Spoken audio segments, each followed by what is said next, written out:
দ্রুত শাস্তি আল্লাহ দুনিয়াতে বাস্তবায়ন করে, সেটা পিতামাতার নাফরমানি করা, পিতামাতাকে কষ্ট দেওয়া। ওয়াল ইয়াজ বিল্লাহ, আল্লাহ আমাদের পরিত্রাণ দিক এই গুনাহ থেকে। আল্লাহুম্মা আমিন। আপনি যদি আপনার পিতামাতার সাথে খারাপ ব্যবহার করেন, এর শাস্তি পরকালে কি হবে তা আল্লাহ জানে, কিন্তু দুনিয়াতে এর শাস্তি আপনি পাবেনই পাবেন। রাসূল সাল্লাল্লাহু আলাইহি ওয়াসাল্লাম বলছেন, যে সমস্ত ক্রিয়ার পাল্টা প্রতিক্রিয়া দ্রুত হয়, সেই গুনাহগুলোর মধ্যে 1 নম্বর গুনাহ হচ্ছে পিতামাতার নাফরমানি করা। সালাত ছেড়ে দেওয়া গুনাহের পাল্টা প্রতিক্রিয়া দুনিয়াতে দ্রুত হবে, এ কথা আল্লাহ রাসূল বলেননি। সালাত ছেড়ে দেওয়ার শাস্তি আল্লাহ কিয়ামতের মাঠে দিতে পারেন, কিন্তু দুনিয়াতে পাল্টা প্রতিক্রিয়া দ্রুত হয়। এরকম প্রথম পাপ হচ্ছে পিতামাতার অবাধ্য হওয়া, আর এরকম দ্বিতীয় পাপ হচ্ছে জেনায় লিপ্ত হওয়া।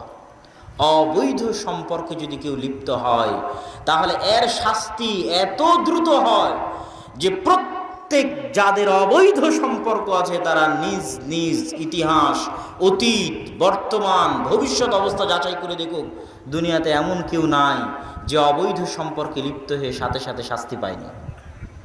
এরকম কেউ নাই, কেউ নাই। হয় মানসিক শাস্তি পেয়েছে, এটা ইবনুল কাইয়িম বলছেন যে মানসিক শাস্তি পেতেই হবে। কেউ যদি অন্তর আল্লাহ ব্যতীত অন্য কাউকে দিয়ে দেয়, ওকে মানসিক শাস্তি পেতেই হবে। মানসিক শাস্তির ঠেলাতে আত্মহত্যা করে দিয়েছে। মেয়েকে ভালোবাসা দিয়েছে, মেয়ের জন্য অন্তর দিয়েছে, অবৈধ সম্পর্ক, প্রথম শাস্তি হচ্ছে মানসিক শাস্তি। মানসিকভাবে ওকে কষ্ট পেতেই হবে। দ্বিতীয় শাস্তি, যে কোনো মুহূর্তে অপমান হতে পারে, পরিবারে অপমান হতে পারে, সমাজে অপমান হতে পারে, বন্ধু বান্ধবের কাছে অপমান হতে পারে, হতেই হবে।